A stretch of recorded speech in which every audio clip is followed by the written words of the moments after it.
A little bit about me is I've been teaching yoga. I've been practicing yoga since 2010. I've been teaching yoga since 2016. I got my Reiki master's in 2020. So I am an energy practitioner. I am a psychic clairsentient, and I do a lot of intuitive and psychic work, and I combine a lot of different channels and things. I think my fixation on astrology is like one of my biggest passions. And astrology really started to blossom in like 2020. So that was when I like really, really got into it. I started offering readings in 2020. I would say my research phase began a couple years before that, but I became passionate about sharing it starting at that time too. So yeah. And then for V's mind, body, spirit journey, mine's like the reverse, I swear, of every practitioner I've ever met. So I feel like a lot of practitioners had some kind of religious upbringing that they stepped away from. And then they got really into yoga, so they got really into their body. And as they're getting really into their body, they started like tapping into those different frequencies that allow you to tap into like more spiritual channels. For me, on the other hand, I came out flying, y'all. So I grew up in the swamps of Florida, and I was raised by swamp witches, even though I don't think they would classify themselves as swamp witches. And I was very like medium sensitive as a child. Like we grew up next to a couple graveyards, and I constantly was seeing things.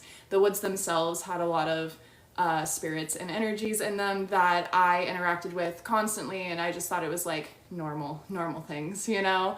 And then as I got older, because I wasn't really taught, I was just told like how to protect myself, like don't let them touch you, like don't, like I was given some what not to do's, but no one ever really told me what to do. So at some point I ended up shutting my channels down pretty hard. And then in 2013, I started taking my spiritual practice like super seriously, and I started educating myself. It wasn't just something that was like flooding me every single day. Instead, I started using my Ouija board less. I started using tarot cards more. I started using pendulums more. Like I kind of went back to the basics and have reworked my way up back into my spiritual journey. But yeah, so I'm like very psychic medium energy. I also am a very energetic psychic, so like I feel people's emotions very, very strongly. I don't go anywhere without my pendant, like my protection pendant. If I don't wear it, I always have a meltdown in the day, because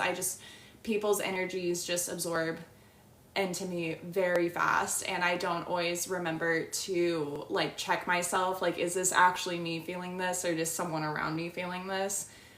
So anyway, this past winter, I realized the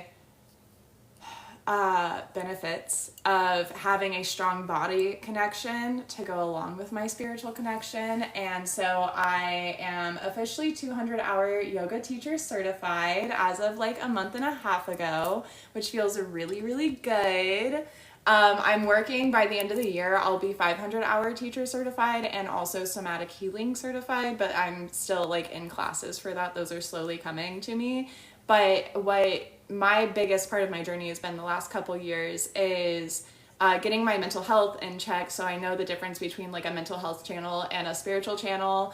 And now I'm like really learning the benefits of dropping into my body before I fly out into the ethers, and why that's such a much stronger tether and a stronger, safer channel to be in, which has been beautiful. And now I'm actually sharing all of the knowledge that I've just grown up like having.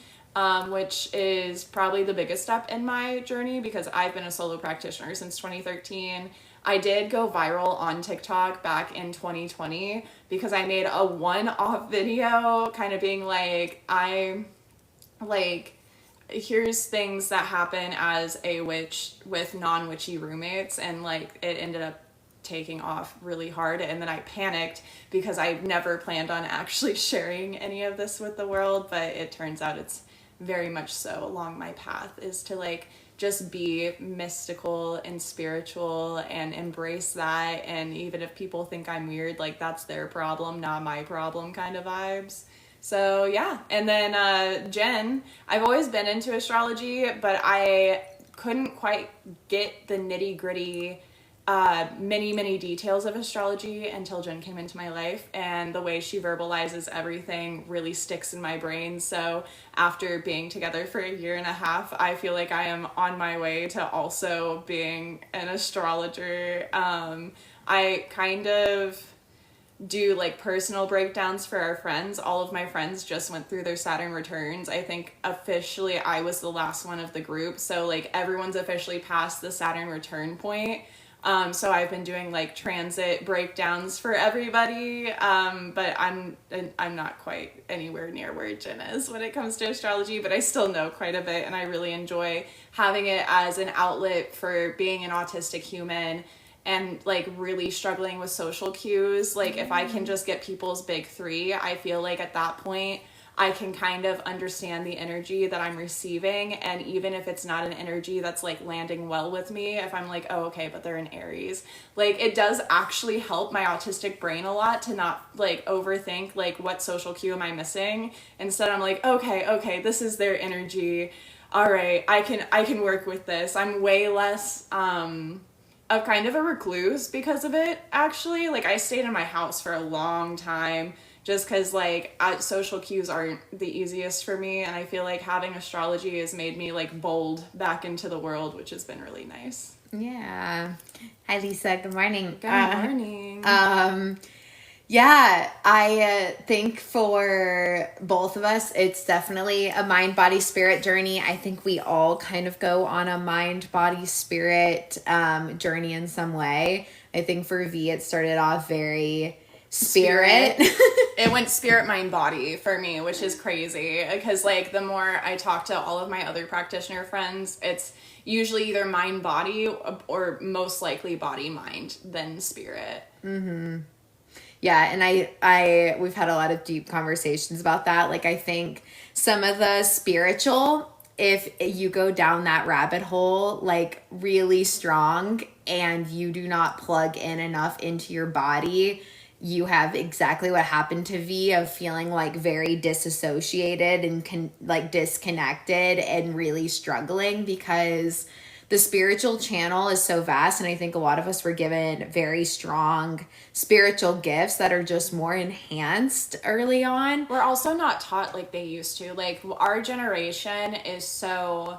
Not even like I guess no, like... Yeah, generation, but really like honestly like the last 200 years ancient cultures. So colonized, for lack of a better term, that like someone like me at my youth normally would have been scooped up by some elder, wisdom worker, if you will, and like would have been actually taught how to like ward, protect, and just utilize my gifts for like the greater collective. And instead I feel like that's been such a personal journey and a personal choice. Mm-hmm. So and I think that's where the spiritual can get a really bad rep, because if you just start leaning into these channels that are very real, and you do not have enough embodiment, it becomes all so overwhelming.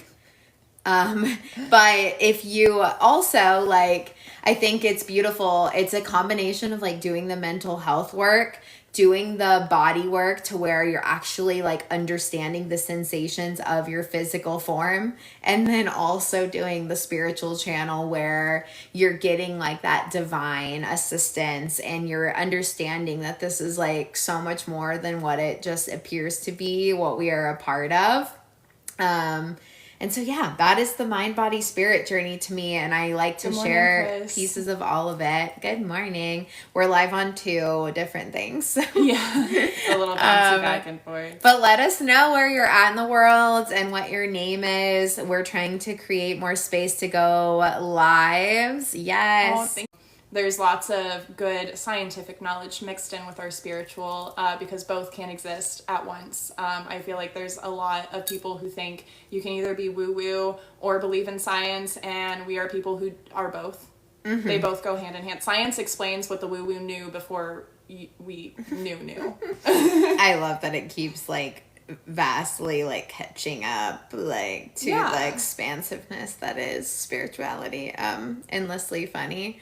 I think astrology and our mind, body, spirit journey, we already established that V went spiritual channel, then had to deal with mental health, and is now really integrating body. I think more than ever, this is like the body phase. I am officially on like week 16 of yoga every day, so you know, really in that body. Which has been very hard and opened a lot of the realities. That is why we need mind, body, spirit.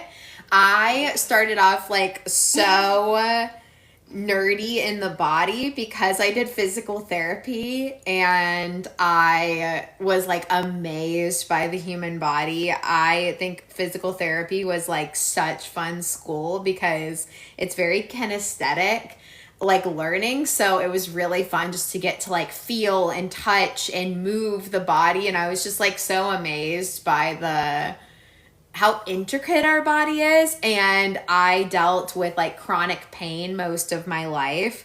I used to hurt so bad when I was little, and so much of my body stuff got dismissed as just being like dramatic. Oh, she's growing. I am 5'1", and I was like 5'1" in like 4th grade, so I was like no longer growing. She wasn't growing. I wasn't growing. I kept growing until high school, so they really got away with it. And I think it was like so frustrating because no one actually ever tried to help me fix my physical body, and it was just like painful and dismissed, and I really started like dissociating away from my body. I grew up with like a lot of religion trauma, and I just had such a poor relationship. Like my religious upbringing was very much so don't give in to your body. Like, there's just a lot of shame. It kind patterns. Of does encourage dissociating away from yourself to not be a lots of shame patterns with the body. And like, don't tempt anybody, be good with your body, watch how you move it. Like, I had terrible shame patterns around it. And so as I like learned about the body and I did physical therapy, I started going to yoga classes, and I was like, oh my gosh, if everyone just did yoga, like they would not be hurting in their physical body like anywhere near as much. And I got rid of so much pain. Jaded Gemini likes your shirt. Thank you. We're also Geminis. Gemini squad. Yeah, I got rid of so much physical pain that was existing so loudly, and I was like amazed by it. And I was like, so many physical therapy stretches I give my patients are literally the poses in yoga. So how therapeutic is this? And I was like amazed. So I went so nerdy in the body, and then as I got more into my body, I would just be in classes and I'd just start crying really hard out of nowhere or shaking and having these crazy releases. And then I was like, okay, there is some mental health stuff that is asking for space. Yeah. So I started like diving into what was like a very long deconstruction phase. Yes. And that's so real. Learning how much you actually were dissociating and to get through is like a wild thing. And then to reawaken sensations in your body and like meaning to all of those. Like, you don't stay in your body because your feelings really exist in your physical body, like so much more. And it's wild to start having somatic releases because your body's feeling something that your mind isn't even pulling up. Our nervous system, like, to step a little sideways, like from the woo-woo, but it also still ties in again, is like our nervous system is so deeply integrated to pretty much everything we experience, the dissociation, the pain, the like, honestly, like you could be so stressed and it's affecting like your internal organs, and that's because of your nervous system. So like, I feel like it's so crazy how our society like kind of tries to like double down on science so hard, but we don't actually utilize the knowledge we have to it. This is why we're both working on somatic healing certifications, is tying in that nervous system regulation to the woo-woo, to the body work, to the mind work. Like it all, every corner of anything I've ever fixated on always circles back to our nervous systems. And if we can get a better handle on our nervous system, if there's one thing I've had to learn to grow and accept is like, especially if you're someone who's neurodivergent or you have like trauma related like disorders, like it's never going to be a perfect science. Like it's never going to be like, okay, I regulated my nervous system and I've never had a problem ever again. But finding tools to help you regulate through the harder parts of just the human experience that we're all collectively experiencing does make such a difference in your mind, body, and spiritual connection. Yeah, the nervous system is the mind's like channel to tell your body what needs to happen, and it's like an electrical system. It responds, it works via energy, and it is an electrical system, and energy stuff is always seen as being so out there when it's like so wild, because our nervous system literally responds to the people we're interacting with in a very energy reading sense. And when people don't make you feel safe, your nervous system locks everything up and protects yourself. Yeah. And it's responding to your environment and what the environment needs. It is perceiving energy, which is then a very like psychic channel. And what you come to learn is the more you know how to move your body and work through those energetic blocks that can exist there. Like there would be shapes in yoga that my body would want to physically fight because of all my shame patterns. And when I learned to breathe through them and sit with it, I'd have these big like unlockings of energy that was really pent up, and I'd be able to shift out of that pattern, and you just start no longer responding to your external environment the same way when you do this like nervous system work. And then all of a sudden you're meeting people with a lot less of those like old nervous system patterns.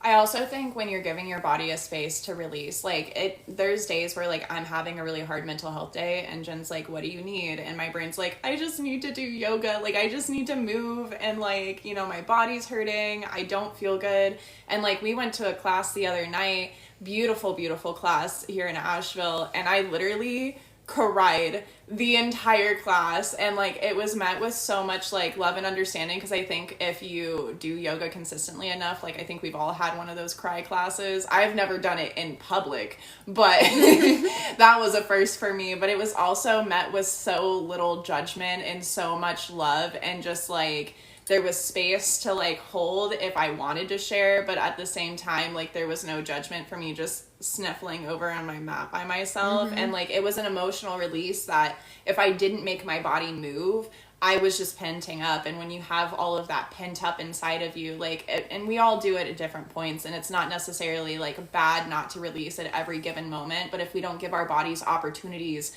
to release you know, emotional blocks, physical blocks, like even sometimes it's as simple as like my back is so sore today, and then I'll go do like 3 like sessions of yoga, like, or not sessions, but like 3 sequences of yoga, and all of a sudden I can feel my back realign as if it's like a personal chiropractor. It's really nice. Like all those little pops as I go through, I'm like, oh, sweet release. But if we don't give our bodies that opportunity, and then we're storing and storing and storing and storing, like all that's going to do is at some point is we're going to combust, and we're going to feel awful. And honestly, it's probably not going to come out graceful. It's probably going to be a big thing, and you're either going to lash out on yourself or someone else. And like, I don't know. I feel like society doesn't give us enough of a platform to unapologetically take care of ourselves in that way.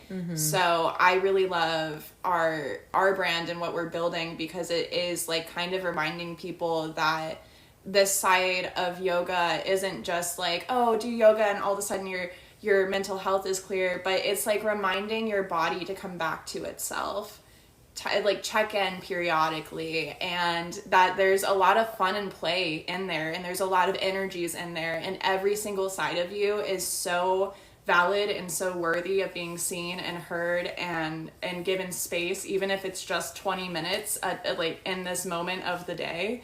Like, I don't know. I think that's what's really beautiful about what we're building with the brand too. Yeah, I think the yoga mat and yoga classes help you be alone kind of together, because you're giving this sacred space to your mat, but then you're also getting the safety of knowing that you're with other people. And that applies virtually and as just like a bigger community. I know there's problems in every community, but I do think that the people willing to kind of intentionally dig in. It's very hard to do yoga for long periods of time and not unlock kind of a deeper channel. I will say, my neurotic self that I am, I wanted to do yoga really good, and I wanted to like understand all the poses, and I just like can be really in my head. So it took like a year of doing yoga before I probably was like actually like experiencing yoga because of my neurotic brain. And then I started having classes where I was crying like for like a year straight. It's just funny. It took like a year of doing it before my brain started knowing it enough to then like get out of my head and then be able to do it. And then all of a sudden I've made, that has been a huge like viral video here on TikTok, has been me sharing like the experiences of emotional release on your mat, on my yoga mat. I think also it's so too, funny. Like, I think a lot of people go to yoga the same way Jen did, and like for me it wasn't necessarily being exactly right, but like I'm a little teacher's pet when I do things. Like if you say jump, I'm gonna jump. Because you're leading me. But then I started going to classes with teachers who would emphasize like what I am doing is just offering you guidance into the next shape, but you really like holding space in class. Like if you get to class and you just want to sit in child's pose the whole time, like you can do that. And so I started just like meeting my body where it's at. I'm someone who, if I do yoga classes that are really fast, like the likelihood of me passing out is very, very high, because I'm a little potsy. So I like if I stand up too fast, I get really dizzy and feel I can't see out of my eyes for a second and stuff. So like I've had to learn how to remove the teacher pet plug and really plug into, okay, I got to do this my way, because this is how my body needs it. And when I shifted out of, that same thing of like, gotta do it exactly right, to like doing it in a way that like is honoring my body, that's really what yoga's about, is honoring your body and honoring yourself. Like, and I think that just made such a difference for the same journey. I've been doing yoga since I was really, really little. My mom used to put on this kids yoga when I was being like way too much. Not too much. Well, too much for her. But it was just like, I was just a hyperactive kid. So she'd give me the yoga tape to like focus in on, and I would do it day in and day out. And like, I probably burned out like 3 of those tapes. And then I've had practices throughout my adult life too, but it wasn't until I kind of had that understanding probably about like 2 years ago now, that I don't have to show up to the mat and be what they're like suggesting I do. It's just a suggestion. That like my actual yoga practice has started to take like meaning in a way that felt like, oh, I can connect this to my spiritual path too. And I think honestly, because I'm so much more like, I started in spirit versus mind and body, I think anytime I can attach something to my spiritual side, it becomes a better habit for me. Eating, I will neglect my body all day, every day, but when I remind myself that like my body needs to be nourished, and if I'm eating foods that like bring in like cinnamon is such a good abundance thing. So like if there's something with cinnamon, I'm like, I do need a little abundance. Let me have a little cinnamon roll. It's fine. And like, it's those little things, like making those connections make me take care of myself better. So being able to meet myself on the mat with like more of a, like, I am just taking care of like this vessel that my soul has decided to like reside in this carnation, like feels way better for me than going to class. And because I am hypermobile, Jen has really helped me through my yoga teacher journey. I wasn't just learning the poses, I would also go to her and have her help me correct my body just does things different. So I think I'm doing the same shape that everyone else is doing, but I'm not, because my elbows are hyperextended or my rib cage shifts out.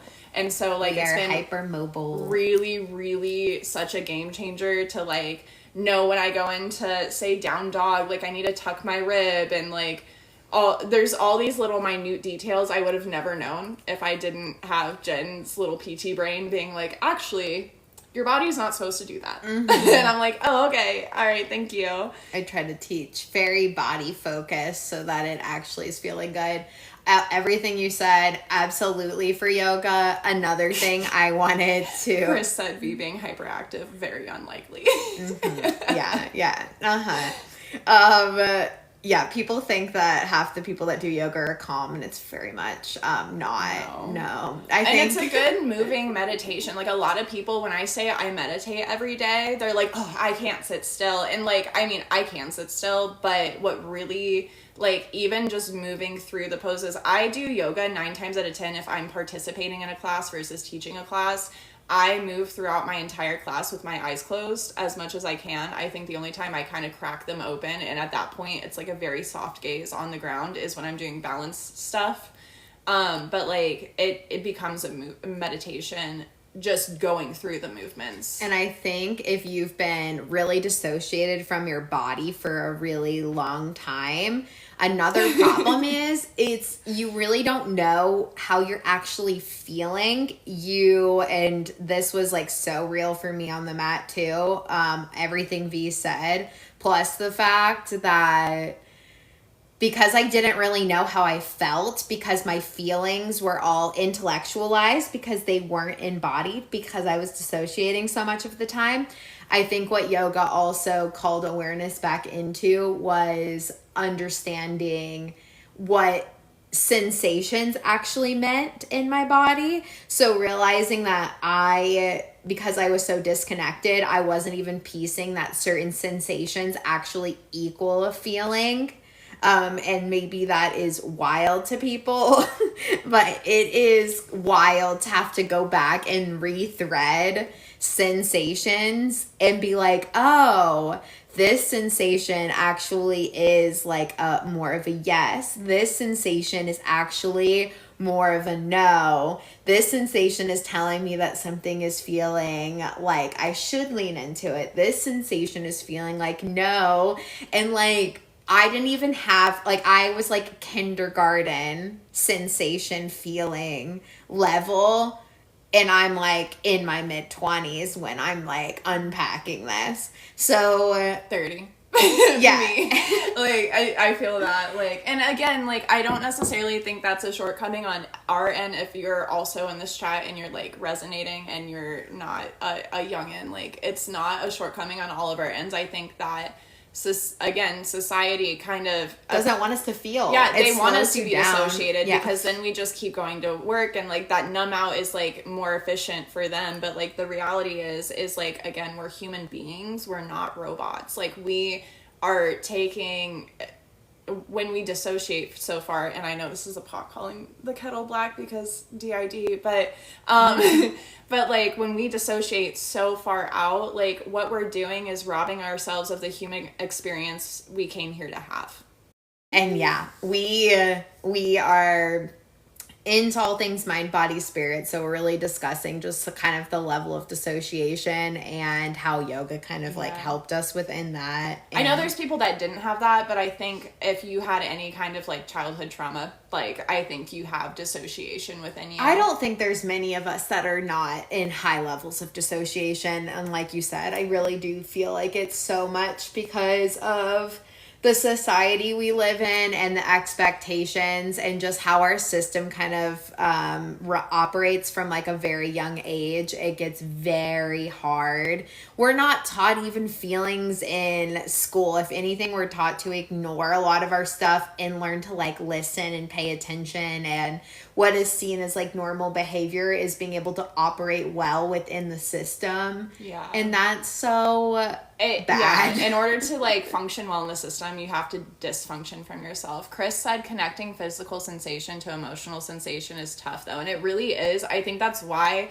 body ended up being the last step of my own journey, because like honestly I'm like Jen, I'm not a feeler, I'm an intellectualizer. Like I'm not going to tell you how I feel, I'm going to tell you this happened and this is what it did to throw me off and this is why I don't want it to throw me off again, but I'm not going to tell you like I'm upset or this made me angry or this feels bad, because I'm just like, nope, it's inefficient. I need to make it more efficient. Thank you. Like it's a journey. I think for me with like my own yoga journey right now, because it is the intensity of my yoga journey is very new. I have been a student for many, many years, and I think I came more as a like fitness human, like, oh, I'm doing this for fitness reasons, not like for the connection so point. Many people end up on the mat in that way. Yeah, well, and for me, I liked it because it was like a restorative way, because when I was like a gym head, I was not healthy.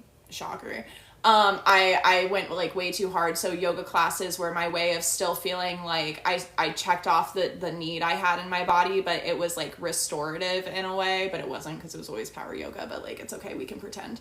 But like now with my like, again, like 14 weeks in and like going through yoga teacher training, the difference between just going to yoga class every day and yoga teacher training, by the way, if in case you don't know, is that, yoga teacher training like explains the culture of yoga more, explains like the history of it and why we're meeting on the mat. And a lot of people can take that. I think westernized yoga is very watered down from the original practice, which is like important to hold space for and acknowledge.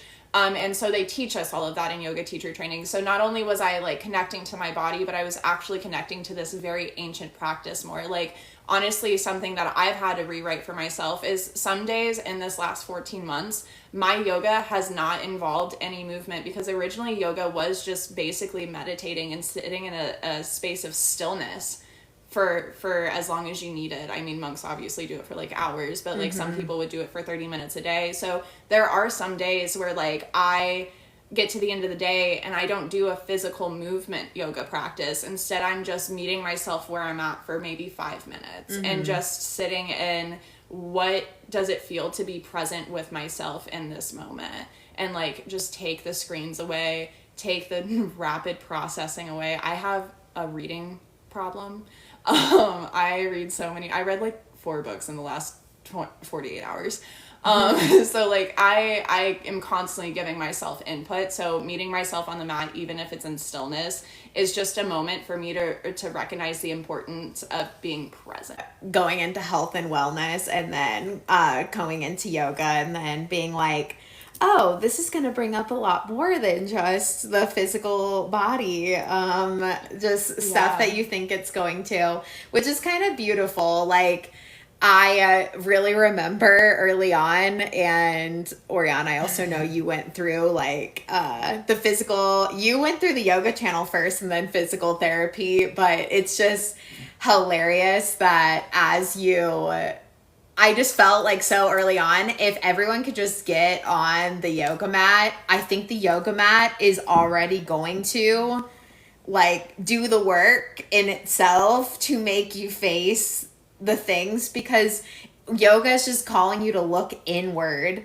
and the postures will bring up so many things in your body as well. Like you'll just notice so many patterns, and because you're having to pay attention to all these things and the teacher's cueing you to notice and sense and feel and breathe, it's going to automatically pull up so many of the stuff that even if you want to ignore, I don't think you can get away with doing like very consistent yoga and not having it unlock. I think the next level. 3 weeks of me doing it every single day, like there were a few days where I got off the mat and I was like, amazing, I didn't cry today. And then by the end of the day, I had a full like crash out cry. Like I mean, like put me in the bath and let me soak forever. Like it just was, even when you think you get away with it, like it still came up, which was crazy. I went through a journal in literally 2 months. Like I started the journal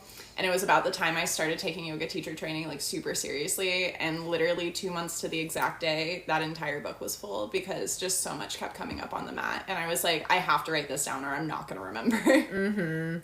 Yeah, Oriana, I can only imagine how being a pelvic health more practitioner with all the physical therapy, how that, I know your pattern recognizing brain, I'm sure it has like been like so wild to see, because what you learn when you do physical therapy, and especially with like an emphasis of pelvic health, is you learn so much that the breathing techniques, the alignment of your nervous system, how you feel safe in your body, all is determining, like we were talking about, it brings it right back to the nervous system, and that is like ultimately what's making like everything work. So then when you start being in healthcare and you see that all these breathing issues, these like so many of the things that we see in our like healthcare big issues really end up boiling down to having very poor control over nervous system regulation, which has led to dysfunction. And then you start understanding why all of these different energy centers, the different chakras, like point to different imbalances in the body, which ends up leading to medical health issues, which can sound so woo-woo and out there until you're actually in healthcare and you like start to see all the freaking links. Yes, Oriana, I got to do like a travel contract where I did so much more pelvic health. And absolutely, I started like chanting classes with my people, and like the layers, I was working with geriatric population for a lot of this. And as they started trying to tune into their bodies, and some of these people haven't tuned into their bodies for forever, like their entire life. Yeah, like hardly ever their whole life. Like, I'm asking them to do stuff that ends up increasing and tuning up mindfulness, and all of a sudden, like, they're crying and having stuff come up. Like, you cannot do physical therapy, I don't think, like, with intention, unless you are also so dissociated away and you don't really, like, practice, like, any of the stuff you preach. It's, like, nearly impossible to not see just the link of how much of the bigger dysfunction is coming from people not knowing how to stay connected to their actual physical form. Like, it's next level. And like we said, that was like half my life. Like, honestly, until Jen came into it, I literally have a dissociative disorder. So like, I'm out of my body so often. And it wasn't until you started pointing out little things, like now I can be like, oh, I'm not in my body and I'm 3 inches to the left. Like, I can tell exactly why I'm stumbling and falling. Whereas before, like, people just wrote me off as clumsy. But like, it's because I will not be in my body. I haven't had as many issues since doing a consistent yoga practice because it's just like a daily check-in, but like it still exists. Yeah, but you're like a super meditator. So you were starting to already calm down your nervous system, but then adding in like the entire physical practice body component is wild.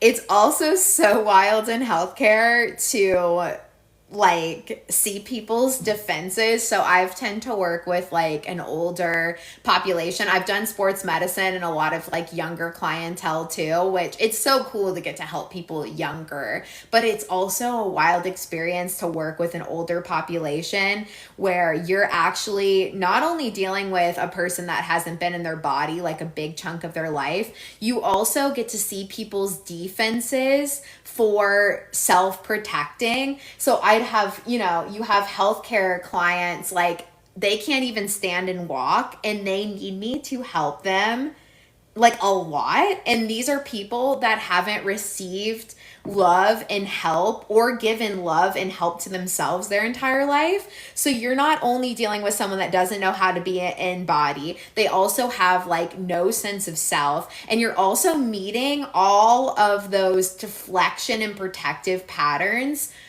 because they are lacking full embodiment. So I'm coming in to help them stand and they're screaming at me to go away but they need me and they know they need me. And then they're having this battle of like, I don't know. I don't know. And I'm like, it's okay. I think the little version of you inside you is very scared, and this is scary, but we're gonna do this together. I probably wouldn't scream at me. I don't think that's doing anything for any of us. And I know we're doing that because we're scared and we don't know how to sit with our emotions and we don't know how to sit in our body.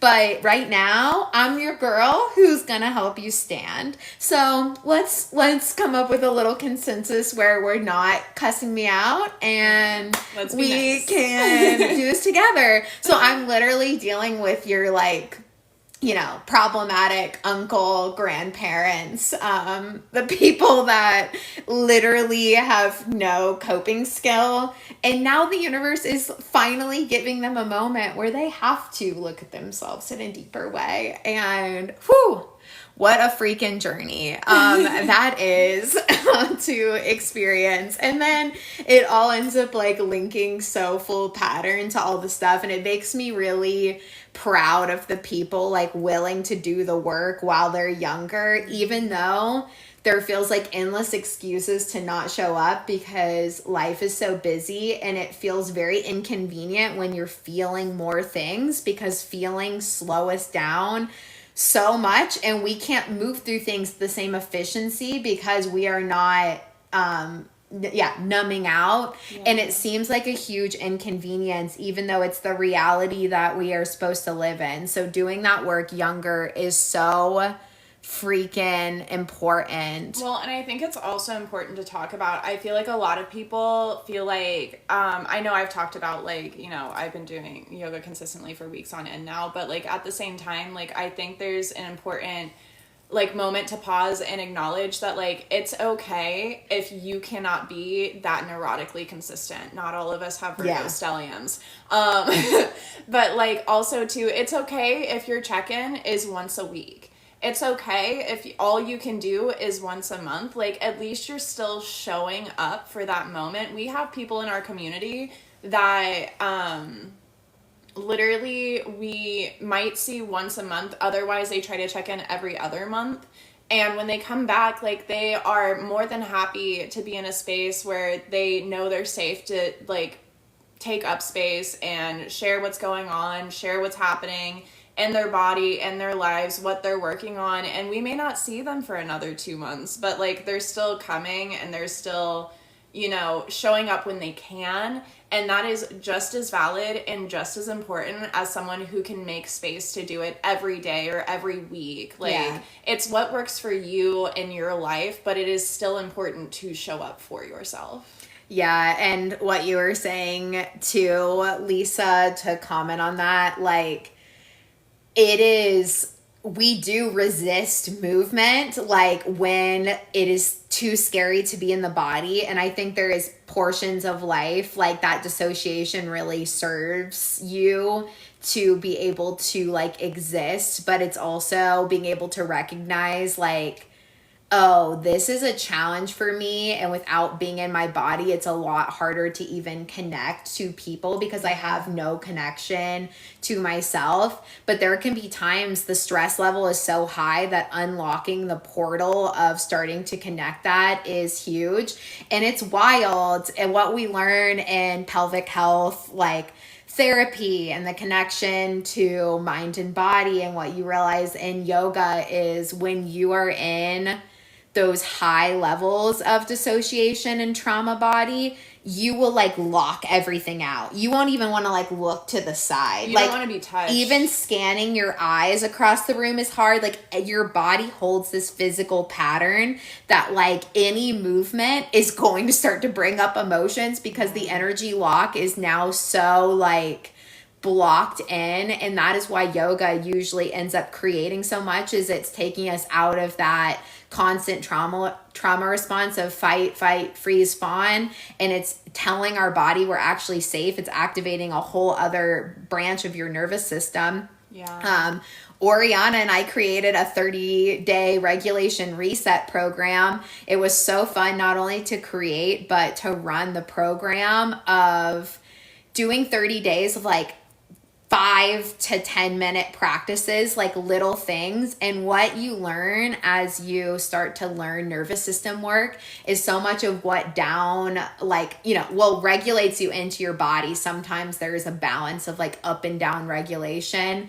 But what you come to learn is the techniques that do it are breath work, singing, humming, dancing, move. It's like the things that we used to do as a collective commune, like in our Community. tribal ancient days. Like these were the things like built in and structured into society, and they don't exist. And there is like a literal longing for the things that bring us back into sync with everything. And it's exploring vibration and energy and so much. Have a good day at work. Have a great day. To tie into what you're saying, so Jen has like all the like healthcare side of things. I have just the experience of being being the patient, I guess. But from like another perspective of exactly what you're saying, like for me, when I get stressed, one of the key indicators that I am starting to go far, far away from my body is if Jen asks if I want a hug and I'm like, no. Or if I give her a hug and it's like just like 2 seconds and then I'm gone. I'm such a physical touch human that like that's not normal for me. So that's like one key indicator for myself that like I'm leaving. But also one thing I notice, especially if I have to self-regulate, my trauma is all in my hips. So you mentioned dancing. Like I literally, like one of my like, I don't know, like stems, I guess, is like I'll just sit there and I'll just like shake my hips out for as long as I need to before I start actually feeling my body again. Because like without that movement, like, yeah, all your body is doing is like being the patient. Like it just feels like everything is tension so hard. And like there's even times where like this hand specifically will like clench into a fist and I can't get it like to undo for hours. And that is a whole other terrible, like, I know I've gone too far if that is happening, but it's really important to recognize how your body responds to stress and where your threshold is. If you are someone who struggles specifically with dissociation, since that's what we're talking about right now, like where do you start flying away? And if you see that, like, do you have people around? Like Jen will ask me, do you want to respond that way? Or like, are you like, I tried to give you a hug and you didn't want it. And then once she like cues me in, I'm like, oh, okay, I need to like go ground. I need to touch some grass. I need to do something to like get myself back into my body. And if you don't know those cues, it's hard to like stop it from getting worse. Yeah, and Lisa, for having like a family member or a loved one or someone you know that you can just tell a lot of this stuff is happening,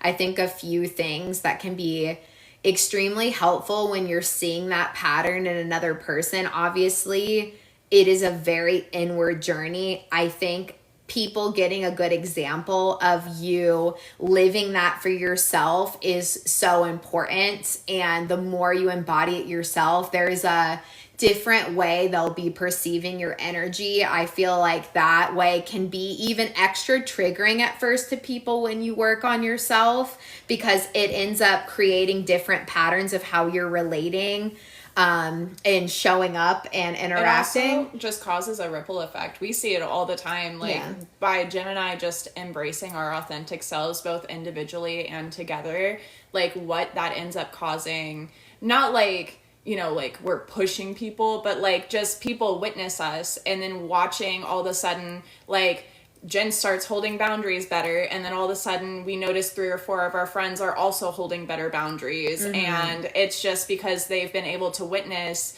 that shift and that change energetically and in her like own frequency, that I think it inspires others around you to also embrace those things that are like falling short. Yeah, and I think for actual like practical application, I think that being more of a bigger picture and like the smaller details of it too, I think just the more, there is so much healing to be found in Mother Earth. I'm so excited that we're going into Taurus season. I'm doing like an Earth Day thing on Friday for my community group. But if you want to join, you know where to go find things like that. But I think for like base level, trying to help, you know, in a supportive way without putting too much pressure on other people, getting outside automatically resyncs you to a lot of inner rhythms. I think music therapy is also so important. So just like having music on in the background that can help kind of drop you into your body because it's helping to regulate you more is really calming. We even pretty much in our room at all times is like brown noise is happening so Shout that out Hatch. it takes out a lot of like the added stimuli just to automatically create a deeper sense of calm. Because when you're in a deeper sense of calm, you do start noticing stuff more. And yes, that at first makes emotions and everything so much louder, but the more you can actually find safety to release out feelings, those feelings being released already starts to open up a channel that will end up putting you in a better spot, even if it seems like you get worse before you get better, because you will. Numbing seems easy, and then emotions are awful when you haven't leaned into them at first. It is going to get way worse before it starts to feel better. And I think those are like little things we can offer our loved ones. We are also just as very highly sensitive people, like noise canceling headphones is like a must. So we wear headphones a lot more. And I think being able to lovingly show like a lot of my friends and close ones with like younger kids, like we teach them a lot to like use things to help their sensory bodies, like we are not weighted sisters. We buy weighted blanket. No, we're not. We are not sisters. Buying weighted blankets like for your loved ones can be really nice. Noise canceling headphones, even like supportive like crystals, I think can be really beautiful. There's like definitely gifts you can give we people. Literally have a basket. Like people know when they come over to our house. We actually have a couple of friends. It's really, really sweet. Like we, I think, are probably some of the most unapologetically unmasked autistic humans in our circle. Like if we're being weird, we're like, yeah, we're autistic. Like we're not like, oh, I'm sorry, let me put on my neurotypical hat. Like we're like, this is what I am. But when people come over to our house, like they know there's weighted blankets, they know there's a basket of STEM toys, like, and it's stuff that I don't think they normally give themselves, but when they're at our house, they like know it exists. We have one friend who like, whose partner's been like, yeah, when they're with you guys, like, it's a level of relaxed and like authenticity I don't get to see from them often. I think it's just like, again, that ripple effect of knowing there is a safety of these people accept themselves as they are, how they are, and it's giving the people around us the safety to accept themselves as they are and how they are, and that in itself can be so loving. But also it's a form of self-care. Like taking care of yourself first is such a form of self-care that it then ripples to everyone around you. They see and feel your energies lighter, and then they feel safe enough to take steps to like make sure that they're taken care of too, which is like so important. Weighted plushies too, Chris. I literally have a weighted koala upstairs. We love that weighted koala. When I'm like way too overstimulated, I get headaches really bad, and I literally just put the weighted koala on my head and it changes my life. I need to be weighed down to this planet. With a weighted blanket, I'm a different person. am a different person. It's if I would have been given that when I was little, but no, my parents were like, yeah, it's good that she spins for 4 hours in the living room. I'm sure that doesn't cause further brain damage. That's fun. Like that's normal. Jen's just really hyper. She's quirky. She's definitely not out of body and dying. Also huge behavior problem in school. No big deal. That's so cute. Chris's partner has a couple weighted plushies too. Oh, I need to be weighed down at all times. It's a huge difference. But anyway, Lisa, to add to your point, like, I think, lovingly, if you can't get people to do movement, or if movement is like, I think pushing past the resistance is really good, but obviously we can't tell younger kids to just like push into stuff, like Yeah. especially like teenagers. I can understand there's a whole other angst like working with a group that it's a lot harder. I think you can always start with like sensory basics, because sensory basics are already gonna have you start paying attention more, because you're gonna feel the energetic difference of dysregulation and then safety in body.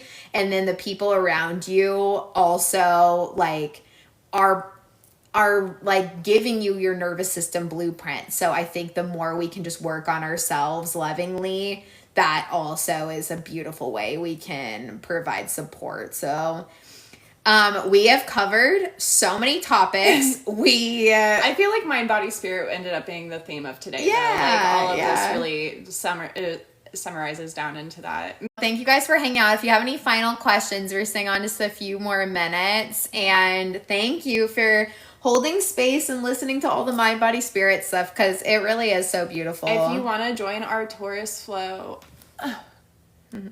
TikTok's making sure I'm up. Yeah, so Friday in our live community, it's $10 a month. You can cancel anytime, and we are going to be doing like an Earth Day, Taurus, energy, yoga event, Friday virtual, at 7 p.m. Eastern time. So you got math, but if you want to be a part of that, even if you want to be a part of it and you can't necessarily be there for the live event, we always record our live events and then add it to our library that gets new content every week. So it's a lot for $10. Like, it's really I try to make it really accessible, because I know right now we all so badly are just needing the work. And I've put together a lot of programs for hypermobile bodies. I did an ADHD neurodivergent meditation series. We have programs for each season and how to it's a little bit more of the magic of each season. Yeah, and it's spring now, so we're about to go into the second sign of spring. So Aries initiates spring, Taurus kind of stabilizes spring, and then Gemini shifts us from spring into summer. And we are going into the Taurus fixed middle energy of our springtime. We also created the community because we also know that it is really hard to keep on a healing path without support. So we're trying to keep something that's accessible to all, while also being able to hold space for those who need it. Just for the record. And we have a sweet little community too. They're the people that we have and that show up are the just most wholesome souls I think I've ever interacted with. Great people. All right. Well, big love to everyone. Thanks for hanging out. Doesn't seem like we have any more questions.